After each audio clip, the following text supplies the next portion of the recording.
Ken.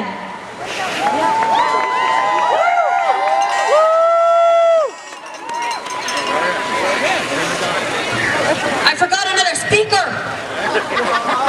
This one's bad because he's a 12-year-old boy, and his name is Olaf. Hey!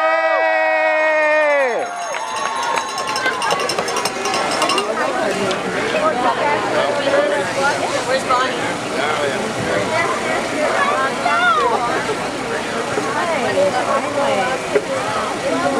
I'd have got here a little sooner if there wasn't so many people in the way.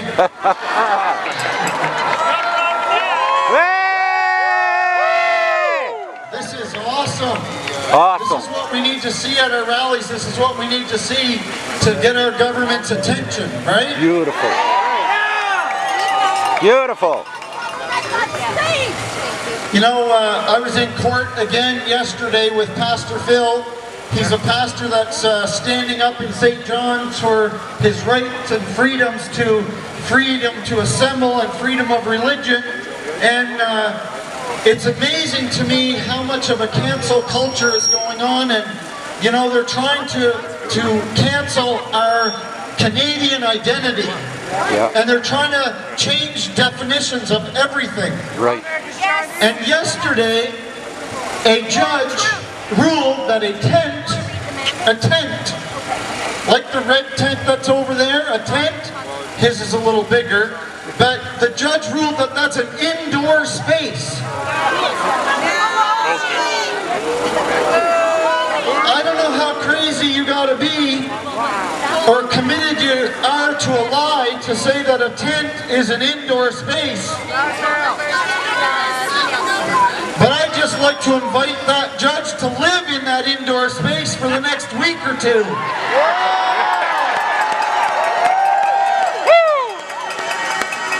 And then tell me, Judge, if that's an indoor space in Canada. It's absolutely ridiculous, but we need, you know, and I'm calling on all the churches and all the pastors to start standing up. You know, every church should be speaking from the rooftops that this is wrong, that there's violations of rights and freedoms, and there's human rights that are being violated, and they have a moral obligation to the community, not just to themselves, but they have a moral obligation to you to stand up against this tyranny. Hi, guy.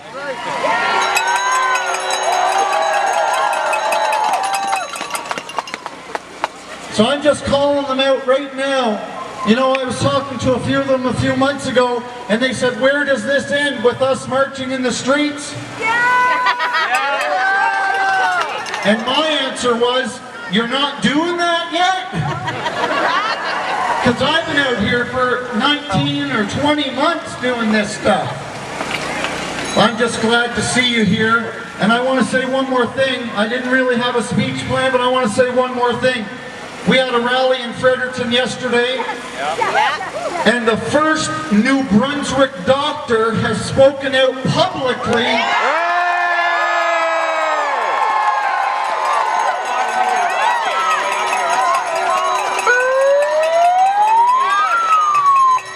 And he said this whole thing is a fraud, but it's worse than that. He said it's a crime against humanity. We were standing in front of the legislature, and we disrupted the legislature. We actually went online to see what their video from the inside looked like, and they were all getting up and looking out the window, and the guy's like, oh, is there a point of order? Oh, no, they're just looking out the window. Because they could hear our pots and pans banging outside. And somebody said, look, they're peeking out the window, and I said, I won't be happy until they're peeking out from between bars.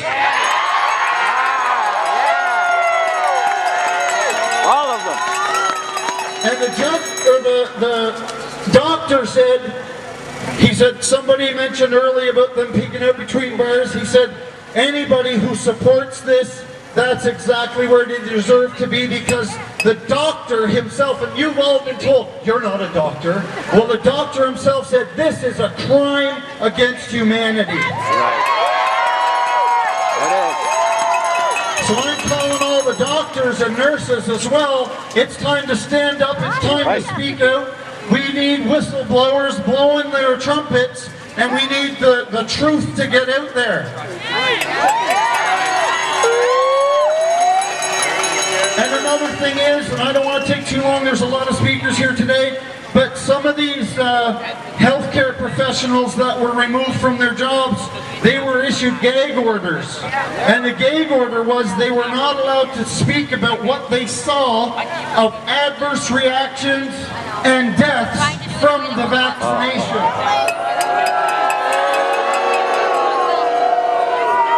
So if the government's gagging them, there's two things that you got to know there. If they don't want them to speak about it, they know it's happening. Right. They're not ignorant. They know it's happening. And the other thing is, they're hiding it from the Canadian citizens, and we deserve to know what's going on. Yeah! They've been yelling numbers, cases from a fraudulent PCR, and I know I'm preaching to the crowd there. But we need to know the numbers of adverse reactions. We need to know the numbers of deaths. They're going and telling families who've got little children now, it's safe to inject your children, and they're hiding the fact that people in this province have died from this injection. And it's got to stop.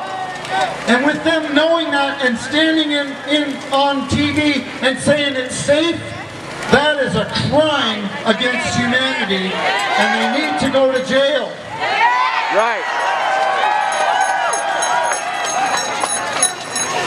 And the other thing is, we made such a ruckus there that they had to escort all the MPs out of the building with security. They've spent the last 20 months making people afraid. Well, they need to be afraid now. They need to be afraid that we are going to hold them to every justice, and we're going to see that they are punished for their crimes.